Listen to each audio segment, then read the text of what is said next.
말씀 씨앗을 심어요. 사랑하는 친구들, 말씀 씨앗 시간이에요. 오늘 말씀은 누가복음 4장 말씀이에요. 다 함께 말씀 씨앗 심을게요. 누가복음 4장. 예수님께서 성령이 충만하여 요단강에서 돌아오셨습니다. 그리고 성령에 이끌려 광야로 가셨습니다. 그리고 40일 동안 마귀에게 시험을 받으셨습니다. 그동안에 아무것도 드시지 않아 그 기간이 끝났을 때에 배가 매우 고프셨습니다. 마귀가 예수님께 말했습니다. 만약 당신이 하나님의 아들이거든 이 돌을 빵으로 만들어 보시오. 예수님께서 대답하셨습니다. 성경에 사람이 빵으로만 살 것이 아니다 라고 쓰여 있다. 마귀는 예수님을 데리고 세계의 모든 나라들을 보여주었습니다. 마귀가 말했습니다. 내가 이 모든 권세와 영광을 주겠소. 이것은 모두 내게 넘어온 것이니 내가 원하는 사람에게 줄 수 있소. 내게 엎드려 절하면 이 모든 것이 당신의 것이 될 것이요. 예수님께서 대답하셨습니다. 성경에 주 너의 하나님을 예배하고 오직 그분만을 섬겨라라고 쓰여 있다. 마귀가 예수님을 예루살렘으로 데리고 가서 성전 꼭대기에 세우고 말했습니다. 만일 당신이 하나님의 아들이거든 여기서 뛰어내리시오. 성경에 이렇게 쓰여 있소. 그가 너를 위하여 천사에게 명령하여 너를 지킬 것이다. 그들의 손으로 너를 붙들어 내 발이 바위 위에 부딪히지 않게 할 것이다. 예수님께서 대답하셨습니다. 성경에 주 너의 하나님을 시험하지 말라고 쓰여 있다. 온갖 시험을 마친 마귀는 더 좋은 기회를 노리려고 잠시 동안 예수님을 떠나갔습니다. 예수님께서 성령의 능력을 가지고 갈릴리로 되돌아가셨습니다. 예수님에 대한 소문이 모든 지역에 퍼졌습니다. 예수님께서는 회당에서 가르치셨으며 모든 사람들로부터 영광을 받으셨습니다. 예수님께서 자라나신 나사렛에 도착했습니다. 평소의 습관처럼 예수님께서 안식일에 회당으로 가셔서 성경을 읽으려고 일어나셨습니다. 예수님께서는 예언자 이사야의 책을 건네 받으시고 책을 펴서 이렇게 기록된 곳을 찾아 읽으셨습니다. 주님의 성령이 내게 내리셨다. 이것은 하나님께서 내게 기름을 부으셔서 가난한 자에게 복음을 전파하게 하려는 것이다. 포로들에게 자유를 선포하고 못 보는 자들에게 다시 볼 수 있음을 선포하고 억눌린 사람들에게 해방을 선포하려고 나를 보내셨다. 주님의 은혜의 해를 선포하라고 하셨다.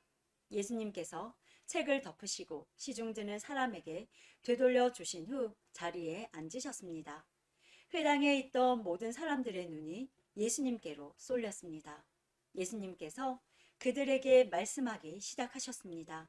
이 성경 말씀은 오늘 이 말씀을 듣는 사이에 이루어졌다. 모든 사람들이 예수님에 대해 한마디씩 말하였습니다. 그리고 예수님의 입에서 흘러나오는 은혜의 말씀을 이상하게 생각했습니다. 그러면서 이 사람이 요셉의 아들이 아니냐 하고 말했습니다. 예수님께서 그들에게 말씀하셨습니다. 나는 당신들이 속담에 빗대어 나에 대해 의사야 내 자신이나 고쳐라. 당신이 가버나움에서 행한 일을 들었는데 여기 고향에서도 그 일을 한번 해보아라고 한 것을 안다. 내가 진정으로 너희에게 말한다. 예언자는 고향에서 환영받지 못한다. 내가 진정으로 너희에게 말한다. 엘리야 시대에 3년 6개월 동안 하늘이 닫혀 온 땅에 가뭄이 몹시 심했을 때 이스라엘에 많은 과부가 있었다. 그러나 엘리야는 이들 가운데 그 누구에게도 보냄을 받지 않았고 오직 시돈 지방의 사렙다에 있는 과부에게만 보내졌다. 또 엘리사 예언자 시대에 이스라엘에는 많은 문둥병 환자가 있었다. 그러나 시리아 사람 나아만 외에는 아무도 깨끗하게 되지 못했다. 회당에 있던 모든 사람들이 이 말을 듣고 몹시 화를 냈습니다. 이 사람들은 들고 일어나 예수님을 마을 밖으로 쫓아냈습니다. 이들은 마을이 세워진 언덕의 벼랑까지 예수님을 끌고 가서 밑으로 밀쳐 떨어뜨리려고 하였습니다. 그러나 예수님께서는 사람들 사이를 지나 갈 길을 가셨습니다. 예수님께서는 갈릴리의 가버나움이란 마을로 내려가셔서 안식일에 사람들을 가르치셨습니다. 사람들은 예수님의 가르침에 놀랐습니다. 그것은 예수님의 말씀에 권위가 있었기 때문입니다. 회당에 더러운 귀신의 영에 사로잡힌 사람이 있었습니다. 그가 큰 소리로 외쳤습니다. 나사렛 사람 예수님, 당신이 우리와 무슨 상관이 있습니까? 우리를 없애려고 오셨습니까? 나는 당신이 누군지 압니다. 당신은 하나님의 거룩한 자입니다. 예수님께서 그를 꾸짖으셨습니다. 조용히 하여라. 그리고 이 사람에게서 나와라. 귀신이 그를 사람들 한가운데 쓰러뜨려 놓고 떠나갔는데 그 사람에게 상처는 입히지 않았습니다. 사람들은 매우 놀라며 서로 말했습니다. 이것이 무슨 말씀인가? 권위와 능력을 가지고 더러운 귀신에게 명령을 하니 그것들이 나가는구나. 예수님에 관한 소문이 그 주위의 모든 지역에 점점 퍼져 나갔습니다. 예수님께서 회당을 떠나 시몬의 집으로 들어가셨습니다. 그런데 시몬의 장모가 높은 열로 심하게 앓고 있었습니다. 사람들이 그를 위해 예수님께 부탁을 드렸습니다. 예수님께서 시몬의 장모에게 가까이 다가가 보시고 열병을 꾸짖으셨습니다. 그러자 열이 내리고 장모는 즉시 일어나서 예수님과 제자들을 섬겼습니다.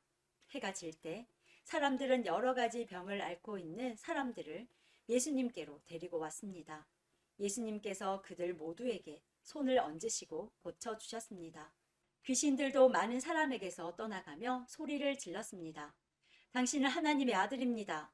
그러나 예수님께서 귀신들을 꾸짖어 말하지 못하게 하였습니다. 그것은 이들이 예수님이 그리스도라는 것을 알고 있었기 때문이었습니다. 날이 밝자 예수님께서 조용한 곳으로 가셨습니다. 사람들이 예수님을 찾아다니다가 결국 예수님께로 왔습니다. 사람들은 예수님을 자기들에게서 떠나시지 못하도록 곁에 모시려고 하였습니다. 그러나 예수님께서 그들에게 나는 다른 마을에서도 하나님 나라를 전하여야 한다.